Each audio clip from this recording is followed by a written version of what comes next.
You won't believe it, but there was a time, yes, a very elegant time, full of fuzzy wigs and flatulence disguised with French perfume, when a man made a fortune explaining why horses talk to each other in Latin, and rich people paid for it.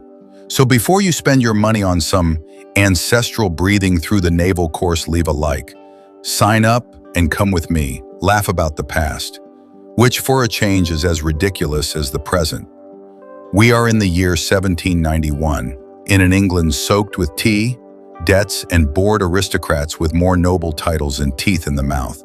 It was a time when everyone wanted to look smarter than they really were, like social media but with less Wi-Fi and more syphilis. The elite wanted answers about everything, even when there were no questions. And then comes our hero, or rather our luxury imposter, Archibald de Mente. Yes, that was his name. And if it wasn't, now it is. Archibald was a thin man, with ears the size of door hinges and a mustache that looked like a depressed caterpillar. He always wore coats that he sewed himself with stolen claws from curtains and tea towels. They said he read a lot, but no one ever saw him with a book, only with theater pamphlets and soap packs. He started small, selling philosophical interpretations of dove poop in the square, saying that, depending on the direction of the poop, the future of the British economy would be promising or disastrous. A duke thought that was brilliant, the news ran, and Archibald realized an eternal truth. Rich people hate to look dumb, even when they are. And so his business was born, Deep Explanations for Things That Don't Make Any Sense, TM. Each sentence came out of his mouth with such pomp that the nobles did not even realize they were listening to a parade of nonsense wrapped in false Latin and dramatic pauses. Want to know how he turned it into an empire of lucrative ignorance? Well, Archibald realized that he could earn big selling answers to questions that only existed in the head of people bored with too much time and neuron less. Things like, why do the pictures of cats make me sneeze wealth? Is there any relationship between the fork position on the table and the fertility of my lavender crop? Does Vivaldi's music interfere with the digestion of my French poodle? Archibald, with all the seriousness of a drunken surgeon, replied with phrases like, the fork points to the constellation of Taurus, which interferes with the Earth's stomach flows. This directly impacts the harvest, ma'am. And the nobles, of course, applauded, as if Newton had reincarnated with a hat and dander. Soon he began offering private consultancies, where he entered mansions and explained, for example, that the tinkling of cutlery on Tuesday generated waves of spiritual disorder, and that this could be solved by hanging a dried peach from the doorknob of the guest bathroom. Yes, a dried peach, on the handle. And for this science, he charged the equivalent of 2 new carriages with upholstered boar. Imagine a contemporary coach mixed with medieval astrologer and a touch of decadent circus illusionist. That's it. This was Archibald, only that with less charisma and more lice ointment. He even created a method, the intellectual system of ontological reorientation for purposeless aristocrats.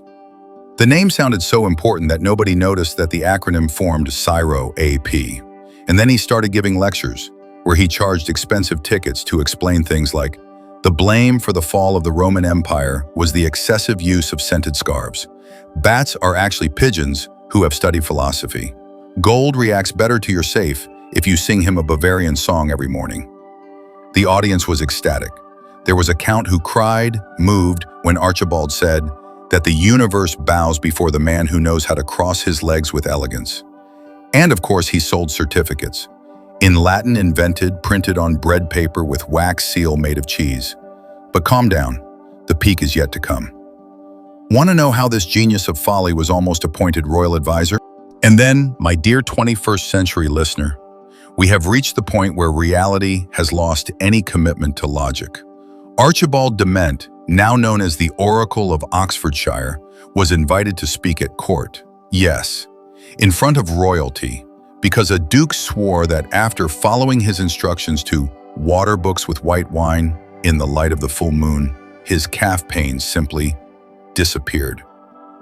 The Queen, who was already tired of hearing ministers discussing taxes and wars with France, decided to invite Archibald for tea. He arrived wearing a purple cloak with stars drawn with beet paint and a hat so pointed that it frightened two greyhounds in the corridor.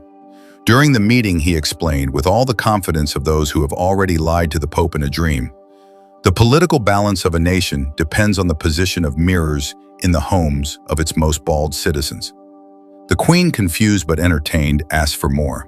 He spoke for 3 hours about the magnetism of copper coins, about the influence of yellow curtains on the fertility of salamanders, and how the Swiss cheese was actually a cosmic map in ancestral code. In the end, everyone was hypnotized. One count fainted with emotion. Another began to spit coins as a sign of awakening. And Archibald was applauded standing. But here comes the local bishop. A skeptical man, dry and with the face of who has never digested a laugh in life, he interrupts the show and shouts, "This man is a charlatan, a fraud, a wind distributor packaged in Latin." The scandal was instantaneous. Archibald was brought to trial. Yes, a public trial where he had to explain his explanations. And there he gave his best show. He said that the judgment was actually part of an ancient prophecy, that the bishop was, unknowingly, the guardian of cosmic skepticism, and that it was all part of a great rite of wisdom. The audience applauded again. The judge cried. The bishop had a nervous breakdown, and Archibald left, acquitted. Archibald was on top of the world. He had a mansion made entirely of fake books, a bathtub full of chocolate coins, and a group of followers who called themselves the Illuminates of Absurdity. One of them even tattooed on his back, "Ignorance is a superior form of understanding. Archibald, year 4, DI, after the illusion." But it was there, exactly at the peak, that everything collapsed. During a private convention for dukes, marquises, and a myopic viscount, Archibald presented his final theory. The world turns not by gravitational force, but because it is trying to run away from itself. So far, so good. The problem was when he tried to prove it, spinning. Yes, Archibald, in the middle of the hall, began to spin. 37 turns, eyes closed, arms open, singing invented songs. On the 38th, he tripped over a baroness's puppy, fell into a hot wine fountain, and got stuck with a wig in his mouth, shouting in fake Latin for help. It was enough. The charm has broken, the charade has collapsed. The Viscount said, "Wait, this seems stupid." And when a Viscount realizes that, my friend, it is because the thing has gone for good. Archibald was expelled from the noble society. Their explanations began to be sold in markets as a joke, next to onions and ointments against lice. An artist even made an opera about him, The Jester of Knowledge, in 5 acts and no sense. They say he ended his days explaining to pigeons why church bells ring, even without fingers. But before he died, he wrote a last sentence on a napkin. "If you say it with confidence, even the absurd seems erudition." And now, say sincerely, did that remind you of anyone? Any modern guru? An instant success coach? An influencer who sells vibrational drops for $190? Yes, the world turns, as Archibald said, maybe even trying to run away from you. If you like this story so ridiculous that it could be in any shareholders meeting of the 21st century, see also the video on the Pope who was judged after death because he had no more how to defend himself. Leave your like, sign up, and remember, beware of those who explain too much to you what never needed to be explained. See you next time, your noble YouTube skeptic.